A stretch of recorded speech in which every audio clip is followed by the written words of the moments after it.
على آل إبراهيم في العالمين إنك حميد مجيد. قال الله تبارك وتعالى في كلامه المجيد: أعوذ بالله من الشيطان الرجيم. بسم الله الرحمن الرحيم. إذا زلزلت الأرض زلزالها وأخرجت الأرض أثقالها وقال الإنسان ما لها يومئذ تحدث أخبارها بأن ربك أوحى لها يومئذ يصدر الناس أشتاتا ليروا أعمالهم فمن يعمل مثقال ذرة خيرا يره ومن يعمل مثقال ذرة شرا يره. سورۃ الزلزلہ یا سورہ اذا زلزلت، یہ بھی ان سور مبارکہ میں سے ہے جن کو سور مکیہ کہا جاتا ہے، یعنی جو ہجرت سے قبل نازل ہوئیں حضور پاک صلی اللہ علیہ وسلم. راجح قول مفسرین کرام کا یہی ہے. اور اس سورت مبارک کا مرکزی مضمون جو ہے وہ احوال آخرت ہے، اثبات معاد ہے، اثبات حشر اور نشر ہے، اثبات جزا ہے. علماء کرام نے، مفسرین کرام نے فرمایا کہ اس سورت کا تعلق جو ہے اس سے پہلی سورت جو ہم نے پڑھی ہے سورۃ البینہ، اس کو اصطلاح میں فرماتے ہیں علماء کے ربط، یعنی اس سورت کا اس سے ربط کیا ہے، اس سورت کا اس سے جوڑ کیا ہے، تعلق کیا ہے کہ سورۃ البینہ کے بعد میں آئی سورت اذا زلزلہ. تو اب مفسرین کرام نے ارشاد فرمایا کہ اس سورت کا سابقہ سورت سے بڑا واضح تعلق ہے، کیونکہ آپ نے پچھلی سورت میں پڑھا ہے الحمدللہ کہ اللہ نے فرمایا تھا کہ جو کافر ہیں اہل کتاب میں سے یا مشرکین میں سے ان کے لیے کیا ہے، نار جہنم، اور وہ دنیا کی بدترین مخلوق ہے. ان کے مقابلے پر جو لوگ ایمان والے ہیں اور اعمال صالحہ کرتے ہیں وہ دنیا کی بہترین مخلوق ہے، اور ان کے لیے بدلہ کیا ہے کہ وہ جنت کے باغوں میں رہیں گے جن کے نیچے نہریں بہتی ہیں. اللہ ان سے راضی ہوا، وہ اپنے اللہ سے راضی ہوئے، اور یہ تمام مدارج انہیں کیوں ملے کہ وہ اپنے رب سے ڈر گئے. تو جب پچھلی آیت میں جزا کا ذکر تھا کہ کافروں کے لیے یہ جزا ہوگی اور ایمان والوں کے لیے یہ جزا ہوگی، تو اب لازماً فوری طور پر انسان کا ذہن جاتا ہے نا کہ بھی یہ بدلہ ہمیں کب ملے گا، یہ مومنین کو جزا جو ہے کب ملے گی اور کافرین کو سزا جو ہے کب ملے گی. تو اس کے فوراً بعد آیا اذا زلزلت الارض زلزالہا، اذا زلزلت الارض زلزالہا، کہ یہ سارے مصائب اور یہ سارے فیصلے اس وقت ہوں گے جب آئے گا بھونچال زمین میں سخت زلزلہ، یعنی قیامت. تو اس لیے اس سورت مبارکہ کا سابقہ سورت مبارکہ سے ایک بڑا واضح اور بڑا روشن تعلق ہے. اس لیے پہلے سورت البینہ آئی، ان میں کافروں کا، اہل کتاب کا، یہود و نصارہ کا، مشرکین کا، عبادت الاوثان کا ذکر کیا گیا، اور اسی طرح پھر مومنین کا جو عمل صالح کرنے والے ہیں ان کا ذکر کیا گیا. پھر ان دونوں کی اللہ نے جزا بیان فرمائی کہ ان کو ملے گی جنت اور ان کو ملے گی جہنم. تو اب لازمی بات تھی کہ بھی یہ جزا اور سزا کب ملے گی، اذا زلزلت الارض زلزالہا. اس لیے دونوں صورتوں کا تعلق جو ہے ماشاءاللہ وہ بڑا واضح. اسی طرح یہ بات بھی ہمیشہ سے الحمدللہ پڑھ رہے ہیں اور سن رہے ہیں اور ذہن میں رکھنی چاہیے کہ صحیح معنوں میں جو اصل میں جزا ہے یا سزا ہے اس کا فیصلہ جو ہے وہ قیامت میں ہونا ہے. اللہ تبارک و تعالی نے جتنے عالم پیدا فرمائے ہیں، جیسے سب سے پہلے اللہ نے عالم ارواح پیدا فرمایا، جس میں تمام مخلوق کی روحیں جو تھیں وہ جمع تھی۔ عالم ارواح کے بعد پھر عالم دنیا آ گیا، عالم دنیا کے بعد پھر موت آئی، عالم برزخ آ گیا، عالم برزخ کے بعد جو ہے وہ عالم آخرت آ گیا۔ ایک بات تو ہمیشہ کے لیے ذہن میں رکھ لیں کہ قرآن پاک میں یا حدیث مبارک میں جتنی جزا سزا کا ذکر ہے، اس سب کا موقع، محل، وقت جو ہے وہ عالم آخرت۔ اسی لیے دنیا کو کہا جاتا ہے دار الامتحان، کہ دنیا کیا ہے بھئی؟ یہ تو ایک امتحان گاہ ہے، دار الابتلاء ہے، دار الاختبار ہے، دار الامتحان ہے، دار التکلیف ہے، دار العمل ہے، اور آخرت جو ہے وہ ہے دار الجزا۔ باقی دنیا کے اندر اللہ تبارک و تعالی اپنے اپنے قدرت کا اظہار فرمانے کے لیے کبھی کبھی کافروں کو دنیا میں بھی اللہ عذاب کا مزہ چکھا دیتے ہیں، تاکہ لوگوں کو یہ سمجھ آ سکے کہ اللہ قادر ہیں، وہ جب چاہیں کسی کو عذاب دیں، جب چاہیں کسی پر رحمت فرما دیں۔ یہ محض ایک نمونہ ہوتا ہے، جیسے قوم نوح علیہ السلام پہ غرق کا عذاب آ گیا، قوم عاد پر اللہ تبارک و تعالیٰ نے ایک شدید ہوا کا عذاب بھیجی، قوم سمود پر صیحہ آ گیا،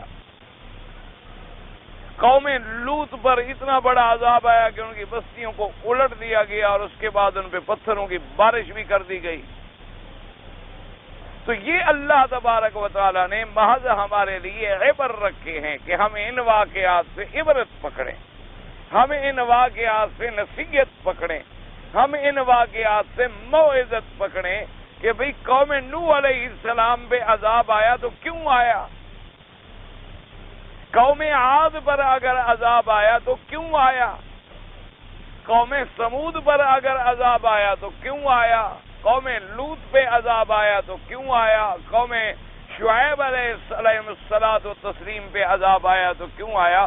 کہ انہوں نے کفر کیا، شرک کیا، نافرمانیاں کی اور حد سے نکل گئے، حدود سے تجاوز کر گئے۔ انبیاء علیہ السلام نے ان پہ بد دعا کی اور اللہ نے اپنے عذاب سے ان کو پکڑ لیا۔ تو اگر ہم بھی حدود سے تجاوز کریں گے تو ہمارے ساتھ بھی وہی معاملہ ہوگا۔ لیکن کبھی کبھی یہ بھی ہوتا ہے کہ دنیا میں ایک کافر آیا ہے اور اس نے زندگی گزاری ہے اور اس پہ کوئی عذاب نہیں آیا، کیونکہ اصل عذاب کا یا اصل انعام کا مقام جو ہے وہ آخرت ہے۔ اور پھر اسی سے اندازہ لگائیں کہ آخرت چونکہ ایک ایسا عالم ہے کہ جس عالم کے بعد فنا کوئی نہیں۔ عالم دنیا آیا لیکن ختم ہو جائے گا ایک دن، عالم برزخ ہے لیکن ایک دن ختم ہو جائے گا، لیکن جب عالم آخرت کی ابتدا ہوگی اور اللہ اس عالم کو پیدا فرما دیں گے اور پوری کائنات کو دوبارہ اٹھا دیں گے، اب فنا کوئی،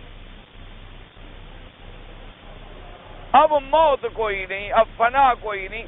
اس لیے وہ بدلہ اور وہ جزا جو ہے وہ دائمی ہوگی، یعنی جن کو انعام ملے گا وہ بھی ہمیشہ کے لیے، اور جن کو سزا ملے گی وہ بھی ہمیشہ کے لیے۔ دو باتیں جو ہے ہمیشہ ذہن میں رکھ لیں، چونکہ آدمی کو بڑے شبہات ہوتی ہیں نا کہ دیکھو جی کافروں کے پاس تو بڑی طاقت ہے۔ آج اگر دنیا میں ہم نظر ڈالیں تو اقتصادی طور پر بھی اگر مضبوط ہیں تو کافر ہیں، اور دنیاوی قوت کے لحاظ سے اور شوکت کے لحاظ سے اور جدید ہتھیاروں کے لحاظ سے وہ بھی ہر لحاظ سے کافروں کے پاس بڑی قوت ہے، بڑی طاقت ہے، اور مسلمان تو ہر جگہ بڑا کمزور ہے۔ تو یہ دیکھو جی اللہ کے نافرمان ہیں، اللہ کے نہ ماننے والے ہیں، انبیاء علیہ السلام کا انکار کرنے والے ہیں، پھر بھی وہ بڑی مزے میں زندگی گزارے ہیں۔ تو یہ تو دنیا میں ہی ان چیزوں کے تصور کرنے کی ضرورت ہی نہیں۔ کیونکہ یہ تو دنیا میں معاملہ ہے ہی بس ایک امتحان ہے، اختبار ہے، اللہ اپنے بندوں کو آزما رہے، کون راستے پہ آ رہا ہے، کون راستے سے بھٹک رہا ہے، جزا سزا کا تو معاملہ ہی آخرت میں ہے۔ اچھا ابھی آپ دیکھیں گے مثلا کبھی آپ نے ایک نیک عمل کیا، اللہ نے آپ کو دنیا میں بدلہ عطا فرما دی۔ مثلا آپ نے خیرات کی، کسی کو 100 ریال دیے، اللہ تبارک و تعالیٰ نے 2-4 دنوں کے بعد کوئی ایسا ذریعہ بنا کہ تمہیں 1000 ریال مل گیا، 10 گنا جو ہے وہ لیکن اصل بدلہ جو ہے وہ آخرت ہے۔ یہ دنیا میں اللہ تبارک و تعالیٰ محض اپنے کمال قدرت کا، اپنے کمال علم کا کبھی کبھی جلوہ دکھلا دے۔ لیکن ایک بات یہ بھی یاد کہ دنیا کے اندر جو معاملہ ہے اس میں اللہ نے سب کو بحیثیت انسان کے حقوق دیے ہیں۔ مثلا ہوا ہے، یہ ضروری نہیں کہ ہوا مسلمان کو لگے اور کافر کو نہ لگے۔ پانی ہے، آپ کو ملے اور کافروں کو نہ ملے، سب فائدہ اٹھائیں، جانور بھی فائدہ اٹھائیں گے، انسان بھی فائدہ اٹھائیں گے، مسلمان بھی فائدہ اٹھائیں گے، کافر بھی فائدہ اٹھائیں گے۔ اچھا، اور دنیا میں جو جتنی محنتیں کرے گا اسی کے مطابق ان کو ثمر بھی ملے گا، پھل بھی ملے گا۔ ایک کافر ہے وہ اپنے کاروبار میں محنت کرتا ہے، مسلمان نہیں کرتا تو اس کو ملے گا، اس کو نہیں ملے گا، تو دنیاوی نظام ہے۔ ایک آدمی دیانت اور صداقت میں چل رہا ہے لیکن ہے کافر، اس کو دیانت صداقت کا دنیا میں بدلہ مل رہا ہے، اس کا کاروبار کامیاب ہو رہا ہے۔ ایک ہے بڑا مسلمان لیکن ہے بددیانت، جھوٹ بولتا ہے، دھوکہ کرتا ہے، فریب کرتا ہے، 1-2 سال کے بعد اس کا کاروبار فیل ہو جاتا ہے۔ تو یہ دنیاوی معاملات جو ہیں یہ کوئی دلیل ہی نہیں ہے، یہ تو محض عارضی معاملات ہیں۔ اصل سزا اور جزا کب ہوگی؟ عالم آخرت۔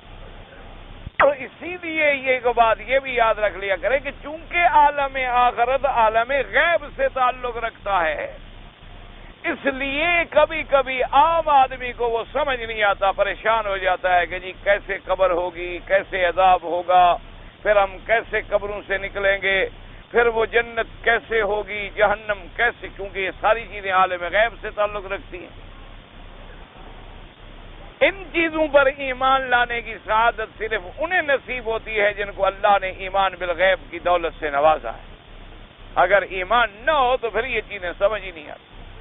دنیا کا کتنا بڑے سے بڑا پڑھا لکھا آدمی آپ کو سمجھانے کے لیے دلائل کے ساتھ بیٹھ جائے اور سمجھاتا رہے کہ جنت اتنی بڑی ہے اور جنت کہاں ہے اور کس جگہ ہے اور اس وقت کس حالت میں ہے، نہیں سمجھا سکتا۔ لیکن جب اللہ تبارک و تعالیٰ آپ کو ایمان کی دولت دے دیں تو بات ہی ختم ہو گئی کہ اللہ نے فرمایا جنت ہے، میرے مدنی پاک نے فرمایا جنت موجود ہے، میں نے جنت میں داخل ہو کے سیر بھی کی ہے، بس بات ختم ہو گئی۔ ہمارے لیے اتنی کافی ہے۔ ہمارا جب ایمان ہے، ہمارے اندر یقین کامل ہے کہ اللہ کا قرآن یا فرمان نبی صلی اللہ علیہ وسلم کبھی غلط نہیں ہو سکتا، بس حضور نے فرما دیا، ہم نے مان لیا، بات ختم۔ اچھا، ویسے اگر عقل سے بھی کام لیں نا جی، تو یہ ضروری نہیں ہوتا کہ ہر چیز آدمی جانتا ہو، دیکھتا ہو۔ دنیا میں کتنی چیزیں ہیں جن کا ہمیں ادراک ہے اور کتنی چیزیں ہیں جن کا ہمیں ادراک بھی نہیں ہے، احساس بھی نہیں ہے، پتہ بھی نہیں۔ تو جن چیزوں کا ہمیں علم نہ ہو یہ تو مانا نہیں کہ وہ چیز دنیا میں ہے نہیں۔ ایک مچھلی کی قسم ہے مثلا، میں اگر اس کو نہ دیکھا ہو تو میں کہوں نہیں جی میں نے چونکہ نہیں دیکھی لہذا وہ نہیں ہے، یہ کوئی دلیل نہیں ہے۔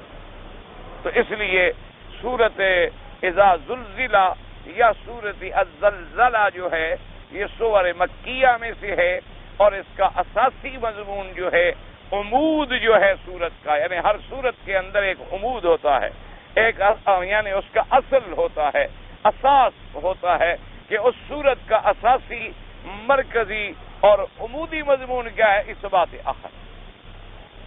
اس لیے سب سے پہلے اس بات کو یاد رکھ لیں۔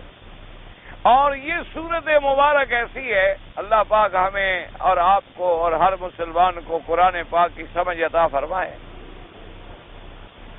ایک اعرابی آیا، اس کے سامنے جب یہ سورت مبارک پڑھی گئی اور جب اس آیت پہ پہنچے فَمَن يَعْمَلْ مِثْقَالَ ذَرَّةٍ خَيْرًا يَرَهُ وَمَن يَعْمَلْ مِثْقَالَ ذَرَّةٍ شَرًّا يَرَهُ، تو بس اس نے ایک ٹھنڈی سانس، حضور پاک نے فرمایا بس چھوڑ دو، فَقُهَ الرَّجُلُ، یہ بندہ جو ہے ماشاءاللہ قرآن کو سمجھ گیا، یعنی قرآن اس کے سینے میں اتر گیا کہ بھئی اگر ہم ذرہ کے برابر بھی بھلائی کریں گے تو ہمیں دیکھنا ہے، اور اگر ہم ذرے کے برابر بھی کوئی برائی کریں گے تو اس کی بھی جزا ہمیں ملے۔ اسی لیے حضرت کعب فرمایا کرتے تھے رضی اللہ تعالی عنہ، حضرت کعب فرماتے تھے کہ اللہ تبارک و تعالی نے تورات میں، انجیل میں جتنے مواعظ بیان فرمائے ہیں، نصائح بیان فرمائے ہیں اور عبر بیان فرمائے ہیں، وہ فرماتے تھے اس ایک سورت کے اندر گویا کہ ان دونوں کتابوں کا خلاصہ موجود۔ اسی لیے میرے آقا نے صلی اللہ علیہ وعلا آلہ و اصحابہ وسلم تسلیما کثیرا کثیرا، اللہ کے کروڑوں صلاۃ و سلام۔ آپ نے فرمایا سورت جو ہے الفاظۃ الجامعۃ، فرمایا یہ سورت زلزلہ جو ہے یہ بڑی منفرد سورت ہے اور یہ بڑی جامع سورت ہے کہ اگر آدمی اس کے الفاظ میں اور اس کے احکام میں اور اس کے اندر جو اللہ نے مواعظ بیان فرمائے ہیں تدبر کرے تو اس کے اندر بہت بڑی جامعی ہے، بہت بڑی شان جامع ہے۔ اللہ تبارک و تعالی نے فرمایا اذا زلزلت الارض زلزالها، اذا زلزلت الارض زلزالها واخرجت الارض اثقالها۔ یاد رکھو زلہ ایک لفظ ہے، زلہ، زلہ کا معنی ہوتا ہے مثلا حرکت۔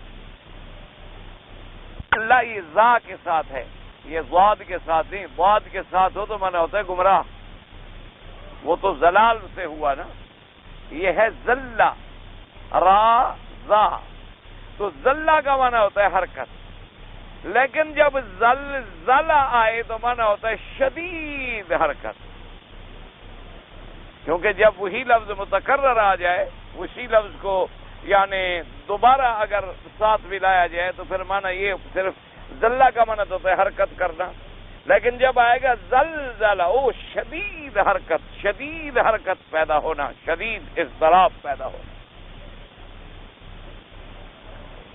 جیسے قرآن مقدس میں آپ نے پڑھا ہے کہ قوم عاد پر جو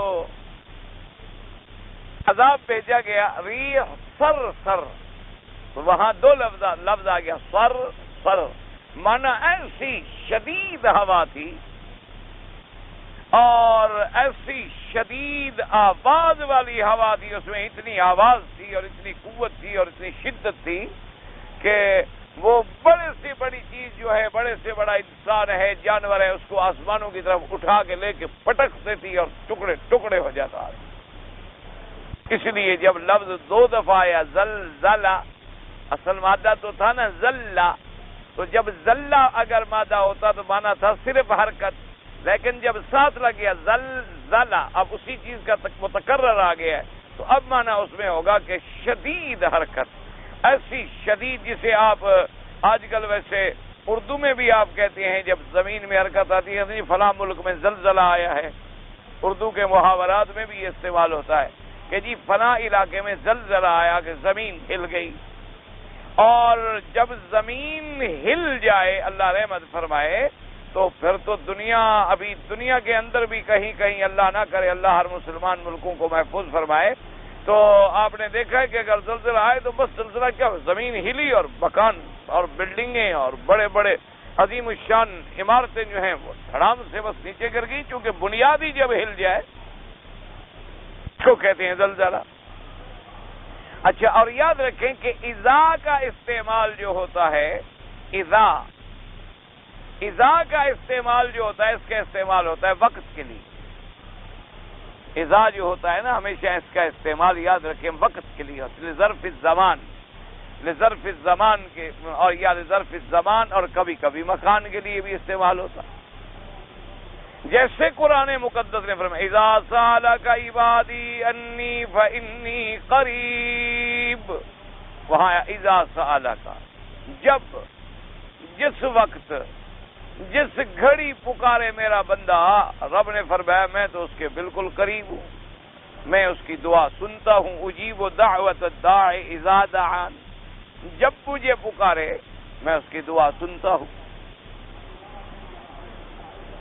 اسی طرح جیسے آپ نے پڑھا اذا وقعت الواقعہ، وہاں بھی لفظ حرف جو ہے اذا آیا، یہاں جیسی آیا اذا زلزلت الارض زلزالها، اس سے مراد بھی وہ وقت قیامت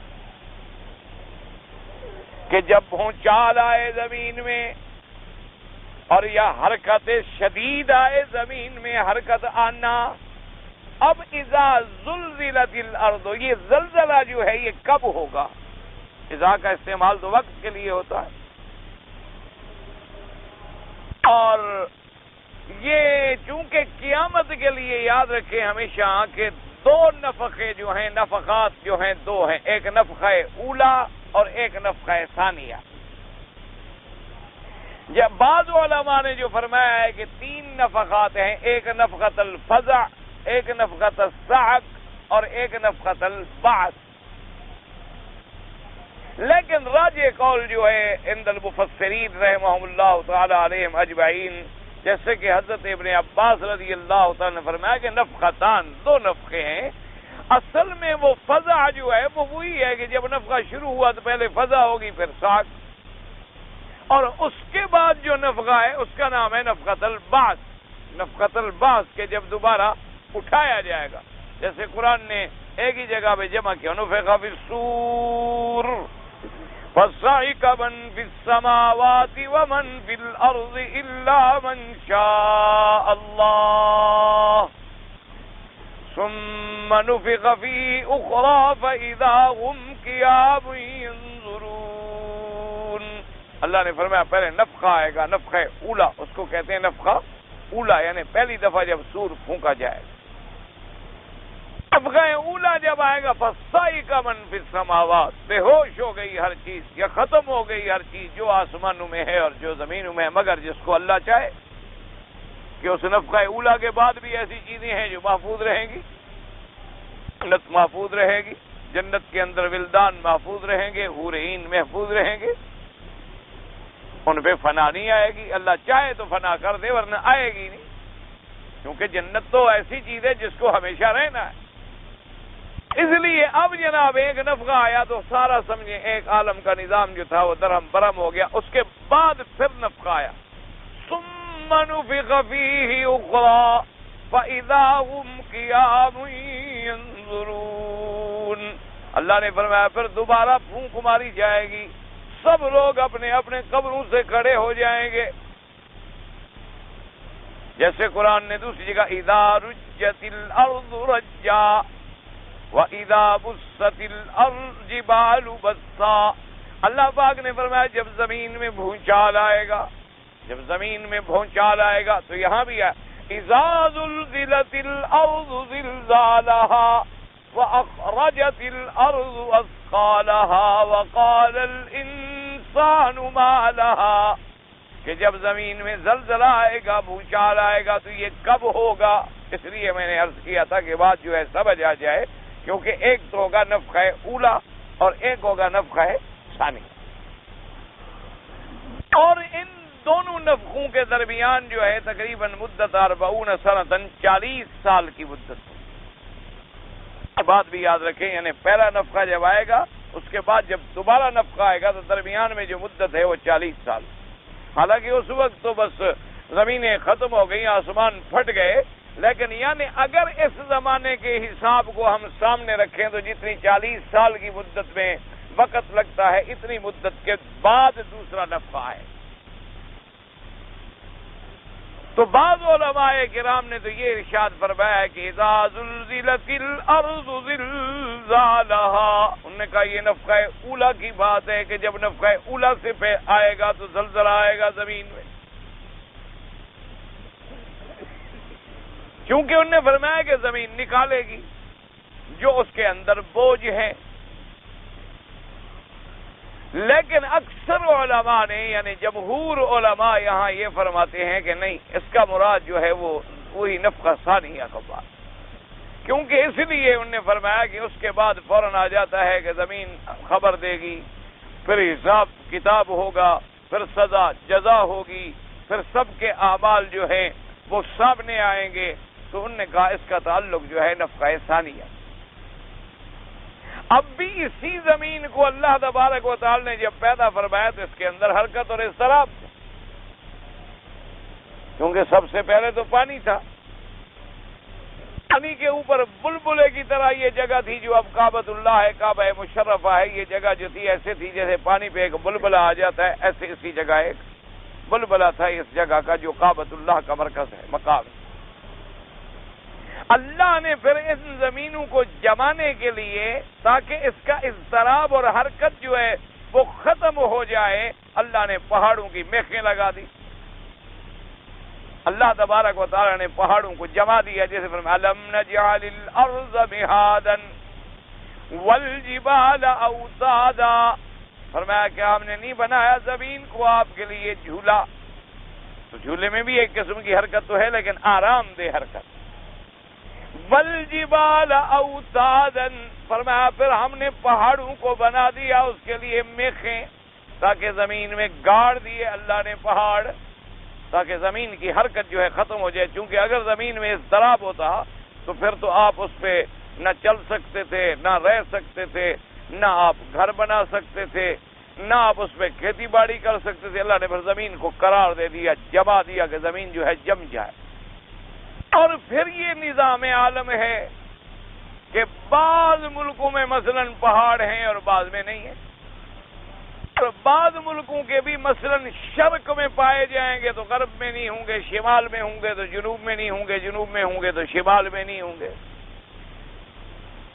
اور بعض پہاڑ جو ہیں ماشاءاللہ بڑے طویل عریض اور بڑے بہت لمبے اور بہت یعنی فاصلے والے ہیں، اور بعض بڑے مختصر سے ہیں۔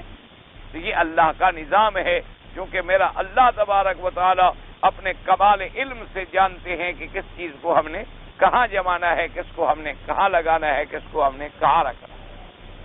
تو اب جناب جب قیامت کا وقت آئے گا تو آپ پڑھ چکے اذا السماء انشقت وأذنت لربها وحقت اذ الارض مدت وألقت ما فيها وتخلت۔ اللہ نے فرمایا جب آسمان پھٹ جائیں گے، اللہ تبارک و تعالی فرمایا جب آسمان پھٹ جائیں گے اور زمینیں اپنے اندر جو کچھ باہر پھینک دیں گی، تو اب آسمان پھٹ گئے۔ اور پہاڑوں کے بارے میں آیا کہ اللہ تبارک و تعالیٰ ان پہاڑوں کو اڑا دیں گے، ریزہ ریزہ ہو جائیں گے پہاڑ، اور آخر میں ایسے ہو جائیں گے کل اہن المنفوش، ایسے ہو جائیں گے جیسے کوئی اون کو دھنتا ہے اور اون اڑ جاتی ہے، ایسے اڑ جائیں گے۔ جب پہاڑ اڑ گئے، آسمان پھٹ گئے، اب زمینوں میں بھی زلزلے آ گئے، زلازل آ گئے، اور وہ زلزلہ اتنی شدید ہوگا، اللہ معاف فرمائے، اتنی شدید ہوگا، اللہ نے خود بیان فرما دیا کہ اذا زلزلت الارض زلزالها واخرجت الارض اثقالها، جب زمین نکال ڈالے گی اپنے بوجھوں کو، یعنی اتنا شدید زلزلہ ہوگا کہ جو کچھ بوجھ ہے زمین میں، زمین نکال کے اس کو باہر ڈالے گی۔ اب اثقالها، اثقال کہتے ہیں ثقل کو، ثقل مانا بوجھ، بوجھ سے مراد یہاں کیا ہے؟ جیسے اللہ تبارک و تعالی نے قرآن پاک میں فرمایا نا کہ ہم نے تمہارے لیے اونٹ پیدا کیے ہیں، جانور پیدا کیے ہیں، تمہارے لیے کشتیاں پیدا کی ہیں کہ تحملوا اثقالکم الی بلد لم تکونوا بالغیہ الا بشق الانفس، کہ تم اپنے بوجھ جو ہیں اور چیزیں جو ہیں وہ ایک مقام سے دوسرے مقام، ایک ملک سے دوسرے ملک کی طرف ان کو منتقل کر لیتے ہو، ورنہ تمہاری کیا طاقت تھی کہ تم اتنے بوجھ والی چیزیں جو ہے منتقل کر۔ اللہ نے کشتیاں پیدا فرما دی، اللہ نے جانور پیدا فرما دی، اللہ نے سواریاں پیدا فرما دی، اور قیامت تک اور چیزیں بنتی چلی جائیں گی۔ یخلق ما لا تعلمون، ایسی چیزیں پیدا ہوں گی جن کا تمہیں علم بھی نہیں۔ تو ثقل سے مراد کیا ہے؟ اس لیے یاد رکھیں، یہاں مفسرین نے فرمایا دو قول ہیں۔ ایک تو علماء نے فرمایا کہ اثقال سے مراد یہ ہے کہ جو زمین کے اندر خزائن مدفونہ ہیں، جو زمین کے اندر دفینے ہیں، زمین میں سونا ہے، چاندی ہے، دھاتے ہیں، یا بڑے بڑے لوگ پہلے زمانے میں خزائن جو تھے وہ دفن کر دیتے تھے کہ محفوظ رہیں آنے والی نسلوں کے لیے، وہ سب اٹھا کے زمین باہر پھینک. اور بلکہ بعض روایات میں یہ بھی آتا ہے کہ نفخہ ثانیہ جب ہو جائے گا، لوگ قبروں سے کھڑے ہو جائیں گے اور زمین اپنے خزانے نکال کے باہر پھینکے گی. تو انہوں نے کہا کہ استوانات من الذهب، کہ یہ بڑے بڑے جیسے ستون ہوتے ہیں نا، اتنے اتنے ٹکڑے سونے کے نکل کے باہر پڑے ہوئے ہوں گے. اور اس وقت زبان حال سے زمین پکار کے کہے گی کہ اے بندے، ساری زندگی جو تو دولت کے پیچھے بھاگتا تھا، آج نہیں اٹھاتے ہو، میں جو باہر پڑا ہوں. ساری زندگی جو تو دولت جمع کرنے کے لیے جھوٹ بولتا رہا، دھوکے کرتا رہا، فریب کرتا رہا، اور رشوتیں کھاتا رہا، حرام کھاتا رہا، سود کھاتا رہا، اپنوں کو دھوکے دیتا رہا، لوگوں کی جیب کاٹتا رہا، لوگوں کو نقصان پہنچاتا رہا، کہ پیسہ پیسہ پیسہ اور سونا اور چاندی اور دولت اور مال. پر آج کیوں نہیں اٹھاتے ہو پڑا ہوا جو ہے اتنا بڑا؟ تو اس لیے بعض علماء نے فرمایا کہ سکل سے مراد جو ہے وہ اسکال ہے. تو دنیا میں آدمی کو تھوڑا سا سونا ہو تو دیکھیں کتنا آدمی اس کے پیچھے بھاگتا ہے. تو وہاں تو استوانات من الذهب، سونے گیا جیسے ستون ہوتی ہیں ایسے باہر پڑے کہ لے لو اٹھاؤ. اٹھانا تو بڑی بات ہے نا، اٹھانا تو بہت بڑی چیز ہے. اٹھائے تو تب یعنی نظر بھر کے بھی نہیں دیکھے گا کہ ابھی کیا پڑا ہے. اسی لیے علماء نے فرمایا کہ یہ یاد رکھو، یہ دنیا بڑی فانی ہے، اس کی لذت میں آ کے آدمی اللہ کو بھول بیٹھتا، اس کے اندر اس کی محبت میں آ کے. آج جتنا دنیا میں فتنے ہیں اس کا اصل سبب کیا ہے؟ دنیا کی محبت اور آخرت سے کراہت، کہ آخرت کو ہم بھول گئے اور دنیا کی محبت میں ہم مبتلا ہو گئے. اور جب آدمی کسی سے محبت کرتا ہے اندھا ہو جاتا. آپ نے دیکھا نہیں، لوگ لڑکوں سے محبت کرتے ہیں مر جاتے ہیں، لڑکیوں سے محبت کرتے ہیں مر جاتے ہیں، خودکشی کر لیتے ہیں، زہر کھا لیتے ہیں، گولیاں کھا کے مر جاتے ہیں، اپنے آپ کو یعنی گاڑیوں کی لین پہ رکھ کے گاڑی کے نیچے آ جاتے ہیں، دریاؤں میں چھلانگ لگا کے مر جاتے ہیں، رسے گلے میں ڈال کے لٹک جاتے ہیں. کیا ہے؟ یہ ایک لڑکی پہ عاشق تھا اور ماں باپ نے شادی نہیں کی اور بدبخت مر گیا. حالانکہ وہ یہ بھی نہیں سمجھتا کہ بھی دنیا میں تو چلو میں برباد ہوا سو ہوا، میں آگے جو خودکشی کر رہا ہوں یعنی آخرت بھی میں نے اپنی برباد کر لی، ایک دائمی عذاب بھی میں نے لے لیا. چونکہ حدیث مبارک میں آتا ہے کہ جو شخص اپنے آپ کو جس ہتھیار سے یا جس طریقے سے مارے گا اسی سزا میں اللہ اس کو قیامت میں مبتلا رکھے. کہ تم نے اپنے آپ کو اگر خنجر سے مارا تھا تو خود مارتے رہو اور جیتے رہو اور مرتے رہو اور جیتے رہو اور مرتے رہو. تو ایک آدمی اسی طرح جب آدمی دولت کی محبت میں آ جاتا ہے، دنیا کی محبت میں مبتلا ہو جاتا ہے، وہ بھی اندھا ہو جاتا ہے. پھر وہ یہ نہیں سوچتا کہ میں کیا کر رہا ہوں. اللہ تبارک و تعالیٰ معاف کرے. ابھی چند دنوں سے اخبارات میں ایک اندھے حافظ کے قصے کہانی آ رہی ہیں، آدمی پڑھ پڑھ کے حیران، اندھا ہے، حافظ صاحب ہیں ماشاء اللہ، اور آنکھیں خدا نے نہیں دی، اس کے باوجود جناب کروڑوں روپے آنکھوں والوں کے کھا گیا. وہ اندھا، کروڑوں روپے لوٹ گیا، آنکھوں والوں کو ایسا اندھا بنا دیا کہ خود تو اندھا تھا لیکن آنکھوں والوں کو، بڑے بڑے لوگوں کو نوکریاں دے رہا ہے اور پتہ نہیں کیا کیا دھوکے دے رہا ہے اور پیر بن گیا. اور جناب اللہ تبارک و تعالیٰ معاف فرمائے، کروڑوں روپے، 1 2 4 5 ہزار 2000 لاکھ 2 لاکھ نہیں، کروڑوں روپے. انسان کو اب حالانکہ اندازہ کرو بھی ایک اندھا آدمی ہے، چلو تمہیں 1 لاکھ 2 لاکھ کا کوئی مل بھی گیا تھا، بدبخت تم کھاتے رہتے تو پتہ نہیں پردہ بھی پڑ جاتا. لیکن ہوس حرص ہے کہ کروڑوں بن گئے، پھر بھی تھوڑے ہیں اور ملے اور ملے. انجام ان کیا ہوا؟ دنیا میں بھی اب دیکھ لے گا اور آخرت میں تو ہے ہی ہے. کیونکہ کیونکہ یہ قاعدہ ہوتا ہے جی، اللہ تبارک و تعالیٰ معاف کرے، آپ جب کسی غریب کو مثلا لوٹتے ہیں نا، پتہ نہیں آپ کو کہ وہ آپ نے جو رشوت لی ہے 2000 10,000 20,000 1 لاکھ، تمہیں پتہ نہیں اس غریب نے وہ رشوت تمہیں دینے کے لیے کتنے مصیبتیں اٹھائی ہیں، کتنے دکھ اٹھائے ہیں، اس کے گھر میں کتنے دن بچے روتے رہے ہوں گے، کتنے دن فاقہ ہوا ہوگا، کتنی دن انہوں نے مزدوری محنت کر کے یہ پیسہ جوڑا ہوگا جو تم ظلم سے لے رہے ہو۔ تو پھر جب ان کی آہیں نکلتی ہیں تو وہ تو سیدھی عرش پہ جاتی ہیں، دیر ہو جاتی ہے لیکن اندھیر تو نہیں ہوتا، دیر ہو جاتی ہے، اللہ کی مرضی ہے، اللہ پاک کبھی ظالم کو بھی ڈھیلی رسی دے دیتی ہے، لیکن انجام تو پھر وہی ہونا ہے دنیا میں یا آخرت۔ لیکن آدمی دنیا کی محبت میں آ کر اتنی اندھا ہو جاتا ہے کہ نہ خدا یاد ہے، نہ رسول یاد ہے، نہ دین یاد ہے، نہ اسلام یاد ہے، بس ہر وقت ایک ہوس ہے پیسہ اور پیسہ اور پیسہ اور پیسہ اور پیسہ۔ اور اس لیے علماء نے فرمایا کہ پھر سونا چاندی پڑے ہوئے ہوں۔ اسی لیے قرآن کہتا ہے والذین یکنزون الذهب والفضة ولا ينفقونها في سبيل الله فبشرهم بعذاب علیم۔ اللہ نے فرمایا میرے مدنی صلی اللہ علیہ وسلم، جو لوگ سونے چاندی کو اکٹھا کر رہے ہیں اور پھر اللہ کے راستے میں اس کا حق ادا نہیں کرتے، خرچ نہیں کرتے، زکوٰۃ نہیں دیتے، صدقات نہیں دیتے، آپ ان کو خوشخبری دے دیں عذاب دردناک کی۔ یوم یحما علیہا فی نار جہنم فتکوی بہا جباہہم وجنوبہم وظہورہم ھذا ما کنزتم لانفسکم فذوقوا ما کنتم تکنزون۔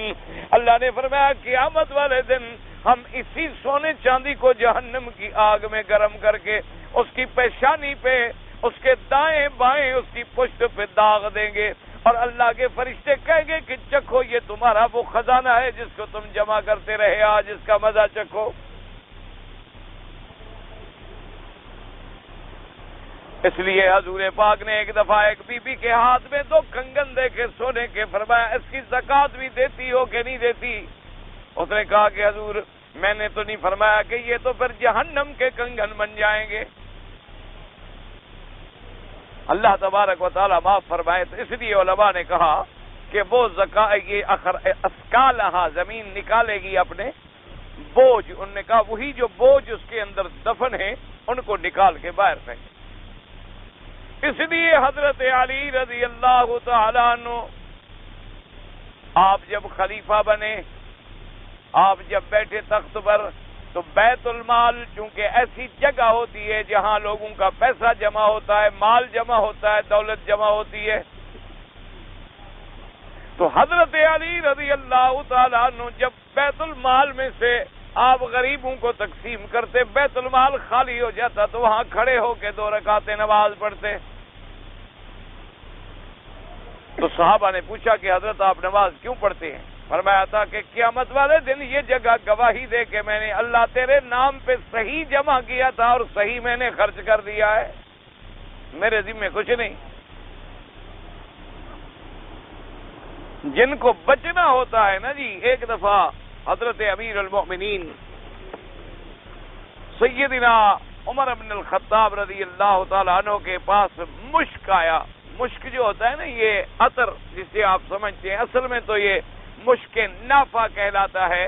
اللہ نے بعض ہرن ایسے بنائے ہیں کہ ان کے نافع کے اندر یہ مشک ہوتا ہے، اس سے دوائیں بھی بنتی ہیں، عطر بھی بنتے ہیں، بڑی بڑی چیزیں بنتی ہیں، اور اسی نافع کے اندر ہی وہ بند ہوتا ہے، جو اس کی ناف ہوتی ہے نا جی، اسی میں ہی بند ہوتا ہے۔ شکاری لوگ جب اسے شکار کرتے ہیں تو ناف کو وہ باندھ دیتے ہیں، پھر اس کو ذبح کرتے ہیں، کیونکہ تجربہ ان کا یہ کہتا ہے کہ اگر اس کو آپ نے پہلے باندھ نہ دیا اور پہلے جانور ذبح کر دیا تو خون میں پھیل جاتا ہے، پھر وہ ملتا نہیں۔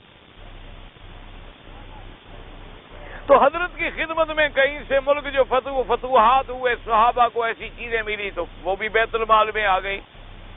اب حضرت عمر رضی اللہ تعالیٰ عنہ کے لیے تو ایک نئی چیز تھی کہ بھی مشک آ گیا، مثال کے طور پر 1 کلو آ گیا یا 2 کلو آ گیا یا 10 کلو آ گیا، اور ہزاروں مجاہدین میں تقسیم کرنا ہے، اس کو وزن کرنا ہے، اس کو بنانا ہے، اس کو تقسیم کرنا، تو ایک بڑا جان جوکھوں کا کام ہے نا جی۔ عطر چھوٹی سی چیز ہو اور اس کے حصے زیادہ بنانے ہوں تو بڑا مشکل ہو۔ 1 کلو آپ ایک آدمی کو دے دیں آسان ہے، لیکن 1 کلو کو اگر آپ 1000 آدمی میں تقسیم کریں تو حضرت عمر رضی اللہ تعالیٰ عنہ بڑے فکر مند بیٹھے ہوئے تھے گھر میں کہ بھئی اس کی تقسیم کا کیا کیا جائے۔ تو آپ کی بیوی نے پوچھا کہ امیر المومنین آپ بڑے غمگین ہیں، بڑے فکر مند ہیں، کیا بات ہے؟ انہوں نے کہا اس سے مشک آیا ہے اور میں بڑا پریشان بیٹھا ہوں کہ اس کی تقسیم کے اندر کوئی کمی بیشی نہ ہو جائے، کہ تھوڑی تھوڑی چیز تقسیم کرنی بڑی مشکل ہوتی ہے۔ انہوں نے فرمایا کوئی ایسی بات نہیں ہے، اگر آپ مجھے دے دیں تو میں آپ کو حصے بنا کے وزن کر کے جتنے فرمائے علیحدہ علیحدہ کر کے دے دیتی ہوں، آپ تقسیم کر دیں، کوئی ایسی بات نہیں۔ کیونکہ مشک ایسی چیز ہے جو حضور کے زمانے میں بھی موجود تھی، اور حضور پاک نے، ہمارے آقا نے مشک کے عطر کو بڑا پسند فرمایا۔ آج کل تو پتہ نہیں بہرحال خالص کہاں ملتا ہے، آج کل تو ساری چیزیں نقلی آ گئی ہیں نا جی، اب تو بندے بھی روبوٹ نقلی بن گئے، تو یہ چیزیں کہاں سے ہمیں اصلی ملیں گی؟ تو اب تو یہ سب سنتھیٹک ہوتے ہیں، یہ مصنوعی ہوتے ہیں، بنائے جاتے ہیں، حقیقی نہیں ہوتے۔ اور آقا کے زمانے میں تو ہر چیز خالص تھی الحمدللہ۔ حضور صلی اللہ علیہ وسلم زمانے میں یعنی مشک بھی، عنبر بھی، اور عطر عود بھی، جسے آج کل عرب استعمال کرتے ہیں، عطر عود، یہ حضور پاک کے زمانے میں بھی تھا اور آپ نے بھی استعمال فرمایا۔ اس زمانے میں بھی یہ عود جو ہے یہ ہند سے جاتا تھا، ہندوستان سے جاتا تھا، العود الہندی بڑا معروف تھا۔ تو بہرحال کہنے کا مقصد یہ، حضرت عمر رضی اللہ تعالیٰ نے فرمایا کہ نہیں آپ تقسیم نہ کریں۔ انہوں نے کہا حضرت میں نے کیا کرنا ہے، مجھے الحمدللہ عطر کا پتہ ہے، سب آخر قریش کی بیٹی تھی، کوئی حضرت عمر کی گھر والی کوئی عام گھرانے کی لڑکی تو نہیں تھی، بڑے سردار گھرانے تھے جنہوں نے ساری زندگی مشک دیکھا ہوا تھا۔ اور اس زمانے میں تو عورتیں جو ہیں حیض کے بعد اپنے بدن کی صفائی کے لیے بھی مشک استعمال کرتی تھی۔ باقاعدہ حدیث میں اس کا ذکر موجود ہے کہ عورت جب ایام حیض گزر جاتے تھے تو آخر میں کپاس کا عطر کا پھایا بنا کے اپنے بدن کے اندر رکھتی تھی تاکہ اندر کی بدبو اور غلاظت اور روائے کریہ جو ہیں وہ صاف ہو جائیں، پھر غسل کرتی تھیں۔ اور حضرت امیر المومنین نے فرمایا کہ نہیں بالکل آپ نہ کریں۔ انہوں نے کہا وجہ کیا ہے؟ مجھ پر فرمایا نہیں آپ پر اعتماد ہے، لیکن جب تم تقسیم کرو گی تمہارے ہاتھوں کو لگ جائے، تمہارے کپڑوں کو لگ جائے تو ان کا قیامت میں عمر جواب کیسے دے گا؟ تم نے تو تقسیم برابر سرابر کر دیا، بالکل ٹھیک، لیکن آخر وزن کرتے ہوئے ہاتھ کو بھی تو لگ سکتا ہے، وزن کرتے ہوئے تمہارے کپڑوں کو بھی تو کوئی تھوڑا بہت لگ سکتا ہے، تو وہ جو لگ جائے اس کے بارے میں اگر اللہ کی قیامت میں پکڑ لے تو ہم کیا جواب دیں گے؟ تو جن لوگوں کو اللہ کا ڈر تھا وہ اتنی احتیاط کرتے تھے کہ کوئی پرائی چیز کی ذرا سا مجھے کوئی ایسا یعنی عطر کا کوئی ذرہ بھی مجھے نہ لگ جائے تاکہ میں قیامت میں کیا جواب دوں۔ اس لیے فرمایا بعض علماء نے کہ زمین جو ہے اپنے بوجھ نکال ڈالے گی، یعنی سونا، چاندی اور خزائن اور دفینے اور جو کچھ اس کے اندر ہے سب کو باہر نکال کے پھینک، وَأَلْقَتْ مَا فِيهَا وَتَخَلَّتْ، اور زمین اپنے آپ کو خالی کر۔ ایک قول مبارک جو ہے مفسرین کرام کا یہ۔ آج کل بھی لوگ بڑے چکر میں، اللہ معاف فرمائے، کہتے ہیں جی اپنا کسی کے جن تابع ہوتے ہیں، وہ کہتے ہیں جی ہم آپ کو بتائیں گے کہ خزانہ کہاں دفن ہے۔ اسی سال کی بات ہے، یعنی یہ پرانی بات بھی نہیں، کوئی بالکل جدید یعنی بات ہے۔ اس سال حج کے دنوں میں ایک آدمی آیا میرے پاس، کہنے لگا جی کہ ماشاءاللہ اللہ نے آپ کو علم دیا ہے اور ایسے، میں نے کہا شکر ہے اللہ کا، بہرحال جو کچھ بھی ہے ہم تو طالب العلم ہیں، علم تو علماء کے پاس ہوتا ہے۔ اس نے کہا جی مجھے آپ سے بڑی ایک ضروری بات کرنی ہے۔ میں نے کہا فرمائیں بھائی کیا بات ہے؟ نہیں جی علیحدگی میں کر رہی ہے۔ اچھا ٹھیک ہے، علیحدگی میں خیر جی بیٹھ گئے، کیا بات ہے جی؟ کہنے لگا جی ہمارے گھر میں ہمارے باپ دادا نے کوئی خزانہ جو ہے وہ دفن کیا تھا، اور وہ خزانہ جو ہے ہمیں ملتا نہیں. اس میں کوئی شبہ نہیں ہے کہ وہ ہمارے دادا نے یا پردادا نے، پتہ نہیں مجھے صحیح بات یاد نہیں آ رہی، دادا ہی کہا تھا میرے خیال میں، انہوں نے کہا اس میں تو کوئی شبہ نہیں کہ ان کے پاس خزانہ تھا، اور وہ گواہ موجود ہیں، وہ بندے موجود ہیں بتلانے والے کہ بہت بڑا خزانہ تھا، یعنی سونا چاندی تھا، تو انہوں نے صندوقیں بند کر کے گھروں میں دفن کروا دیا تھا، اور وہ ہمیں مل نہیں رہا. آپ اگر مہربانی کر کے وہ ڈھونڈ دیں ہمیں تو آپ کو ہم اتنا لاکھ جو ہے دیں گے. میں نے کہا اگر مجھے پتہ لگ جائے پاگل تو میں خود کیوں نہ نکال لوں. میں کہا ایسا بے وقوف دنیا میں کوئی ہوگا جس کو سارا مل جائے، وہ تم سے حصہ کیوں لیتا رہے، خود کیوں نہ نکال لے. کہ بے وقوف آدمی ایسی باتوں کے کیوں چکر میں پڑے ہوئے ہو؟ جو اللہ نے تمہارے مقدر میں لکھا ہے تمہیں مل رہا ہے بلا وجہ خام خواہ.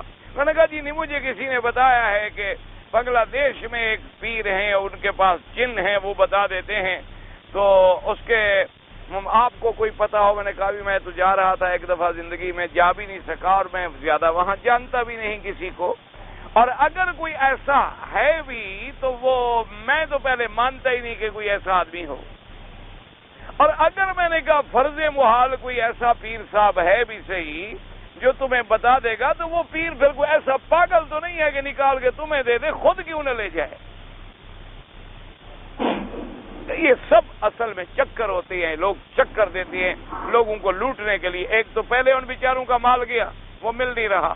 ایک اور پیر صاحب مل گئے 5-10 ہزار کا، انہوں نے بھی نقصان پہنچا دیا. وہ ایک دفعہ میں نے عرض کیا تھا نا، علامہ اقبال کا ایک مشہور لطیفہ ہے، ان کے پاس پیر تھا، ایک ان کو بڑی دوستی تھی آپس میں پیر صاحب سے.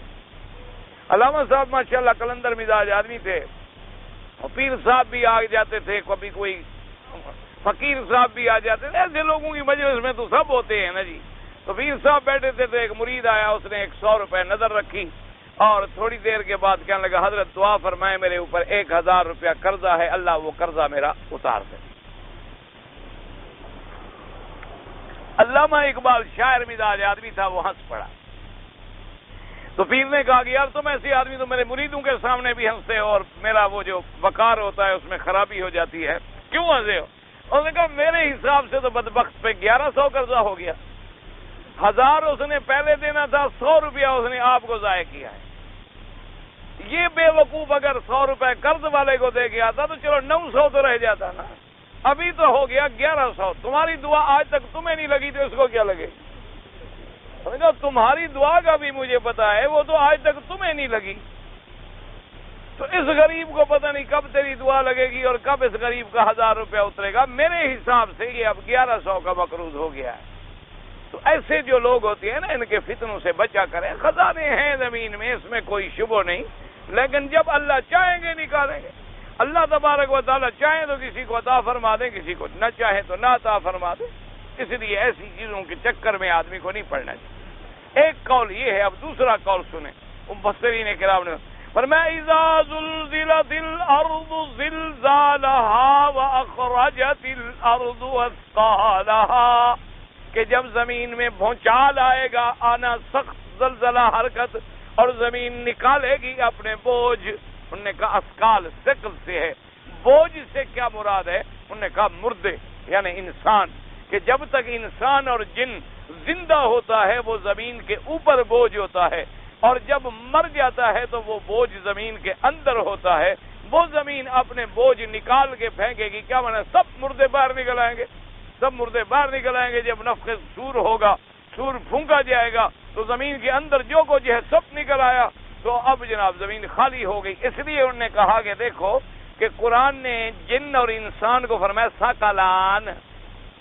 ثقلان ان کو کیوں کہا گیا ثقلان؟ کہ یہ بوجھ ہیں، جب تک زندہ ہوتے ہیں علی ظہر الارض، زمین کی پشت پہ بوجھ ہوتے ہیں، اور جب مر جاتے ہیں فی بطنہا، اس کے پیٹ کے اندر بوجھ ہوتے ہیں.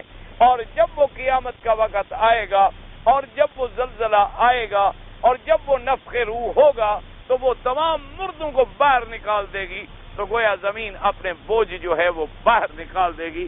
مفسرین کرام نے فرمایا کہ ثقل سے مراد جو ہے انسان ہیں اور جن ہیں. انسان اور جن جو ہیں یہ بھی ایک بوجھ ہے. ایک بوجھ ہے اللہ تبارک و تعالی اب زمین کے اوپر ہے، مرنے کے بعد زمین کے اندر، اسی لیے کہا جاتا ہے ثقلین، اسی لیے کہا جاتا ہے ثقلان کے جن اور انس۔ سورۃ الرحمن میں آیا ہے نا ثقلان، تو ثقلان سے مراد کون ہے؟ انسان اور جن۔ اور یہاں بھی لفظ وہی ہے اخرجت الارض اثقالها، کہ نکال پھینکے گی زمین جو ہے اپنے بوجھ۔ اچھا، اب بعض مفسرین کرام رحمت اللہ علیہم اجمعین نے ان دونوں کو جمع کر دیا، انہوں نے کہا بھی دونوں باتیں ٹھیک ہیں، یعنی پہلا قول جو ہے وہ بھی ٹھیک ہے اور دوسرا قول مبارک جو ہے وہ بھی ٹھیک ہے کہ اذا زلزلت الارض زلزالها واخرجت الارض اثقالها، تو زمین کے اندر جو مردے ہیں زمین ان کو بھی باہر نکال دے گی، اور زمین کے اندر جو دفینے ہیں، جو خزینے ہیں، جو سونے ہیں، جو چاندی ہیں، جو چیزیں ہیں ان کو بھی زمین باہر نکال دے گی۔ انہوں نے کہا کہ بالکل ٹھیک بات ہے کہ دونوں چیزیں جو ہے باہر آ جائیں گی، اور دونوں چیزیں جو ہے وہ زمین کی پشت پہ آ جائیں گی، اور وہ عالم ایسا ہوگا کہ اب کسی کو ضرورت ہی نہیں ہوگی کہ اس طرف نظر اٹھا کے دیکھ سکے۔ تو انہوں نے کہا کہ قرآن نے تو موٹی بات کہہ دی ہے نا، کھلی بات، علی سبیل العموم فرما دیا کہ اذا زلزلت الارض زلزالها واخرجت الارض اثقالها، انہوں نے کہا کہ اللہ نے فرمایا نکالے گی زمین اپنے بوجھوں کو۔ وقال الانسان ما لها، وقال الانسان ما لها۔ اب یاد رکھیں اس میں بھی دو قول ہیں مفسرین کے، بعض مفسرین نے فرمایا انسان سے مراد کافر انسان ہے، کیوں؟ مسلمان جو ہے، مسلمان کا تو ایمان ہے کہ ہم نے مرنا بھی ہے اور پھر زمین سے ہم نے دوبارہ اٹھنا بھی ہے اور ہم نے نکلنا بھی ہے، لیکن کافر حیران ہوگا نا، جیسے قرآن دوسری جگہ قالوا من بعثنا من مرقدنا، کہ کس نے ہمیں کھڑا کر دیا ہے اس سے۔ اب مومن جو ہے اس کے ھذا ما وعد الرحمن وصدق المرسلون، وہ کہیں گے بدبختو یہ تو اللہ نے جو وعدہ کیا تھا کہ ہم تمہیں مرنے کے بعد اٹھائیں گے، اللہ کا وعدہ ہے، سچا ہو گیا، اور جو پیغمبروں نے خبر دی تھی کہ ہم نے قبروں سے نکلنا ہے، ہم نکل رہے ہیں۔ کیسے کہتے ہوئے کس نے ہمیں جگا دیا، کس نے ہمیں اٹھا دیا، کس نے ہمیں نکالا ہے یہاں سے؟ تو نکلنا تو ہم سب نے ہے۔ اس لیے علماء نے فرمایا، بعد نے تو فرمایا اس سے مراد کافر انسان، تعجب کر کے وقال الانسان ما لها، تعجب سے یعنی کافر کہ اس کو کیا ہو گیا، زمین کو یہ سب کچھ باہر نکال رہی ہے، بندوں کو بھی نکال رہی ہے، مردوں کو بھی نکال رہی ہے، سونے چاندی کو بھی باہر پھینک رہی ہے، زمین کو کیا ہو گیا؟ اور بعض علماء نے فرمایا کہ نہیں، انسان جو ہے اس سے مراد جنسی انسان ہے، کیونکہ جب ایسا واقعہ ہو تو اس میں کافر و مسلمانوں ہر کوئی گھبرا جاتا ہے۔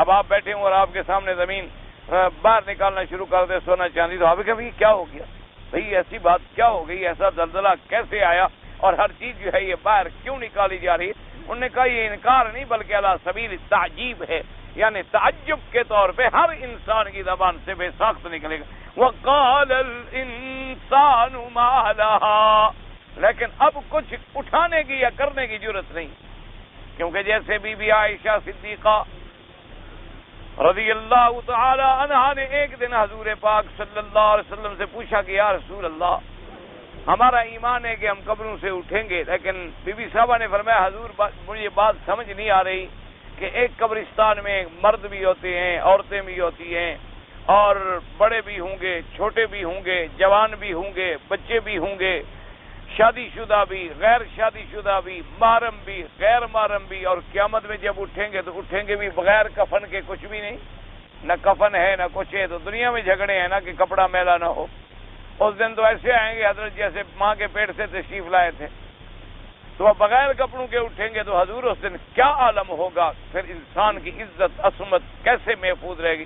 حضور نے فرمایا بی بی عائشہ تم کیا سوچ رہی ہو، وہ دن جو ہے وہ اس سے بہت زیادہ شدید دن ہوگا، وہ بہت بڑا سخت دن ہوگا، تم پردے کا فکر کر رہی ہو، وہاں تو کسی کو ہوش ہی نہیں ہوگا، آنکھیں بھی پھٹ گئی تو پھٹ گئی، وہ تو نیچے بھی نہیں آ سکتی، اب آنکھیں اگر کھلی ہیں تو کھلی، سر جھکا ہے تو جھکا ہے، اٹھا نہیں سکتا، اٹھا ہوا ہے تو جھکا نہیں سکتا، وہ تو جہاں پل گئے ہیں بس پھٹ گئی، تشخص ابصارہم، آنکھیں پھٹی کی پھٹی رہ جائیں گی، اور آدمی جو ہے وہ دہشت میں دنگ رہ جائیں گے کسی کو جرت ہوگی کہ ادھر ادھر نظر اٹھا کے دیکھ سکے؟ اس کو کیا پتا ہے کہ میرے دائیں کون ہے اور بائیں کون ہے اور آگے کون ہے اور پیچھے کون ہے؟ اس لیے وہ تو دن قیامت کا ایسا سخت ہوگا، ایسا ہول ہوگا، حتیٰ کہ جیسے اللہ نے دوسرے مقام پہ بھی قرآن یا ایھا الناس اتقوا ربکم ان زلزلۃ الساعۃ شیء عظیم، اللہ نے فرمایا قیامت کا زلزلہ جو ہے وہ بہت بڑی چیز ہے۔ اب جس کو اللہ فرمائے بڑی چیز ہے تو وہ کتنی بڑی ہوگی؟ یوم تذہل کل مرضعۃ عما ارضعت وتضع كل ذات حمل حملها وترى الناس سكارى وما هم بسكارى ولكن عذاب الله شدید۔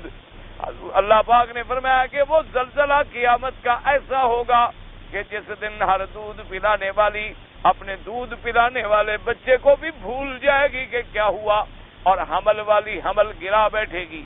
اور فرمایا وَتَرَى النَّاسَ سُكَارَىٰ، اور تو دیکھے لوگوں کی طرف ایسے نظر آئے جیسے نشے میں مدہوش کھڑے ہیں، کوئی پتہ نہیں، جیسے نشے میں آدمی مدہوش کھڑا ہے، منہ کھلا ہے، منہ میں مکھیاں جا رہی ہیں تب بھی پتہ کوئی، آنکھیں کھلی ہیں تب بھی پتہ کوئی، اسے یہ بھی نہیں پتا کہ دائیں کیا۔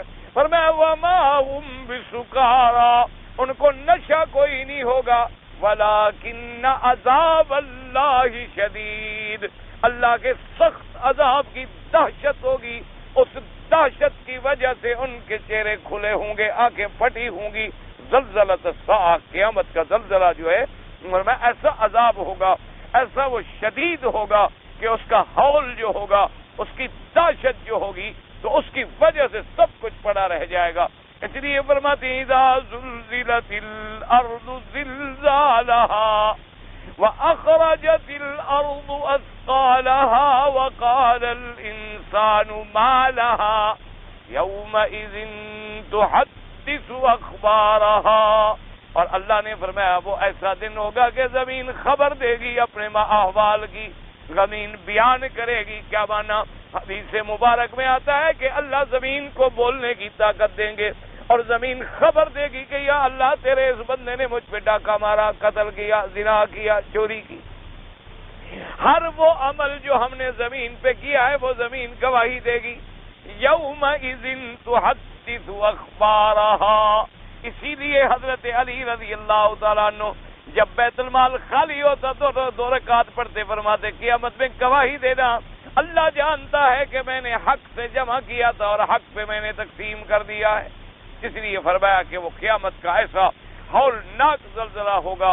تو اب مفسرین کرام فرماتے ہیں کہ ان آیات کا سیاق اور سباق جو ہے وہ اس بات پہ دلالت کرتا ہے کہ اس سے مراد جو ہے وہ نفخہ ثانیہ ہے۔ دعا کریں اللہ پاک خاتمہ ہمارا ایمان پہ فرما دے۔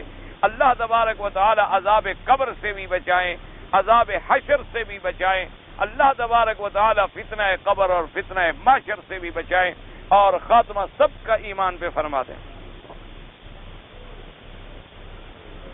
کہتا ہے کہ جی احوال اہل کتاب جو ہم نے پڑھے ہیں اس میں آیا ہے لفظ کہ فی نار جہنم خالدین فیہا، اور مومنوں کے لیے آیا ابدا، تو مومنوں کے لیے تو مزید ہوگا نا، اصولی بات ہے نا کہ مومن جو ہے تو مومن کے لیے تو ہر چیز اللہ تبارک و تعالیٰ ان کو زیادہ سے زیادہ عطا فرمائیں گے۔ اور ویسے یاد رکھیں ایک جگہ نہ ہو دوسری جگہ ذکر موجود ہو تو پھر بار بار ذکر کرنے کی ضرورت نہیں ہوتی۔ بہت ساری آیات مبارک ایسے بھی ہیں جس میں ابدا کا لفظ بھی ملتا ہے کہ کافر جو ہے وہ بھی جہنم میں ہمیشہ رہے گا، ان کو بھی نہیں نکالا جائے گا کبھی، جیسے مومن جو ہے ایمان والے جنت میں جانے کے بعد ہمیشہ جنت میں رہیں گے، ان کو جنت سے نہیں نکالا جائے گا۔ ہاں صرف باقی مسئلہ رہے گا اسات المومنین کا کہ مومن ہے لیکن گناہگار ہے، تو اب اگر اس نے توبہ کر لی تھی سچی دنیا میں وہ گناہ معاف ہو گیا۔ اگر مومن ہے لیکن توبہ بھی نہیں کر سکا تو اللہ کی مشیت پہ اللہ چاہیں تو معاف فرما دے، نہیں تو جتنے گناہ کی سزا ہے وہ بھگتے گا، لیکن اگر ذرے کے برابر بھی اس کے اندر ایمان ہے تو اس کی وجہ سے پھر وہ جنت میں لایا جائے گا۔ لیکن جب جنت میں داخل ہوگا تو وہ دخول ابدی ہوگا، اسی طرح کافر اور مشرک کا جہنم میں دخول جو ہے وہ ابدی ہوگا۔ اگر گھر میں ہمارا مخصوص کمرہ ہو جس میں ہم نماز وغیرہ اور تلاوت کرتے ہیں، تو کیا وہاں اعتکاف بیٹھا جا سکتا ہے؟ بالکل، احادیث میں موجود ہے کہ بعض بیویاں اپنے گھروں میں ایک جگہ مقرر کر دیتی تھی تاکہ ایک تو ہمیں نماز مسجد میں پڑھنے کا ثواب مل جائے، اور دوسرا اگر چاہتی تو اسی میں اعتکاف بھی عورتیں بیٹھ جاتی تھی۔ تو لہذا، اور ویسے بھی ماشاءاللہ میں نے ساؤتھ افریقہ میں دیکھا ہے، مسلمانوں کو اللہ زیادہ توفیق دے، ان کے یہاں میں ماشاءاللہ بڑا شوق دیکھا ہے کہ وہ بڑی سے بڑی کوٹھی بنوائیں گے تو اس میں ایک کمرہ جو ہے وہ باقاعدہ نماز کے لیے ہوتا ہے، باقاعدہ اس میں قالین بچھے ہوں گے، باقاعدہ ٹوپیاں، باقاعدہ کپڑے، باقاعدہ قرآن پاک، مسجد، اور وہ بند رہتا ہے، کیونکہ تاکہ ایک تو عام کمرہ ہو تو کبھی بچوں نے پیشاب کر دیا، کبھی یہ ہو گیا، کبھی وہ کمرہ اسی لیے اللہ نے جب ان کو دولت دی ہے، توفیق دی ہے، تو انہوں نے اپنے گھر کی عبادت کے لیے اس کو مخصوص رکھا ہے، تاکہ ایک تو وہاں جا کے نماز پڑھیں گے، نیت چونکہ کر چکے ہیں کہ گویا کہ مسجد کا ثواب مل رہا ہے، اور دوسرا اس کو بند رکھا جاتا ہے، کوئی بچہ نہیں جائے گا، خراب نہیں ہوگی، جگہ پاک ہوگی، اور پھر جب آدمی وہاں چلا گیا، گھر والوں کو بھی پتا ہوتا ہے کہ بھی وہ عبادت میں ہے، تو لہذا اس کو کوئی ڈسٹرب بھی نہیں کرتا، اس کو پریشان بھی نہیں کرتا۔ تو اس لیے اگر آپ نے گھر میں ایسی جگہ بنا لی انشاءاللہ تو ٹھیک ہے بالکل۔ اگر ہم کسی کے لیے عمرہ کریں، کوئی ضروری نہیں ہوتا کسی کے لیے عمرہ کرنا، والدین کے لیے تو حج اور عمرے کا آتا ہے، ان کے علاوہ اگر کسی نے وصیت کی تھی، کوئی چیز تھی، پھر بھی ٹھیک ہے، ورنہ طریقہ یہ ہوتا ہے کہ آپ عمرہ تو اپنے لیے کر لیں، اور عمرہ کرنے کے بعد جب فارغ ہوں تو ان کے لیے دعا کر لیں تو اللہ تبارک و تعالیٰ ثواب عطا فرمائیں گے۔ اس طریقے سے آپ اختلاف سے بچ جائیں گے، جھگڑے سے بچ جائیں گے، اور معاملہ بھی آسان ہو جائے گا۔ اگر ہمارے ہمسائے غریب ہیں یا بڑے ہیں، عقیقے کا گوشت تو بالکل کھلا سکتے ہیں، غریب بھی کھا سکتا ہے اور امیر بھی کھا سکتا ہے، کوئی ایسی بات نہیں ہے۔ اسی طرح کہتے ہیں ماں باپ بھی اگر کھائیں بالکل کھائیں، کوئی حرج نہیں، گھر میں پکا کے سب کو کھلا دیں، گھر والے بھی کھا سکتے ہیں، جیسے قربانی کے گوشت میں سے آدمی خود کھا سکتا ہے، اپنے دوستوں کو دے سکتا ہے، اس میں سے بھی کھا سکتا ہے، دے سکتا ہے۔ اگر کوئی آدمی ہاتھ سے اپنی منی خارج کرے تو یہ تمام ائمہ ثلاثہ نے اس کو منع لکھا ہے کہ بھئی گناہ ہے، اور صرف امام احمد بن حنبل رحمۃ اللہ علیہ کے ایک قول میں ہے، لیکن وہ بھی شرط ہے کہ جیسا آدمی کو اپنے اوپر زنا کا خوف تھا کہ بھئی میں زنا میں پڑ جاؤں گا، اور اس کو نکاح کرنے کی طاقت بھی نہیں تھی، اور تیسرا یہ ہے کہ کوئی باندی عامہ یا کوئی اہل کتاب لڑکی کا بھی نکاح ممکن نہیں تھا، تو انہوں نے کہا کہ بھئی اگر وہ ایسا کرے تو کرنا نہیں چاہیے، یعنی انہوں نے ایک صورت نکالی کہ اس زنا سے بچنے کے لیے اگر اس نے ایسا عمل کیا ہے تو اس سے تو خفیف ہے نا، ورنہ سب ائمہ فرماتے ہیں کہ یہ چیز جو ہے ناجائز ہے، اور ویسے شرعن بھی، عقلن بھی، اور طبی نقطۂ نظر سے بھی یہ چیز جو ہے انسان کے لیے تباہ کن ہے، آدمی کی صحت اور جوانی جو ہے برباد ہو جاتی ہے، اور ایسی چیزوں سے بچا کریں، اللہ تبارک و تعالی ہر مسلمان کو محفوظ رکھے۔ اور جس کو یہ مرض ہو جائے اس کا حل یہ ہوتا ہے ایک توبہ کرے، اور دوسرا علیحدہ نہ رہے کبھی، یعنی کبھی کسی نہ کسی کے، کیوں علیحدہ ہوگا تو پھر ہی حرکت کرے گا۔ اللہ تبارک و تعالی محفوظ رکھے۔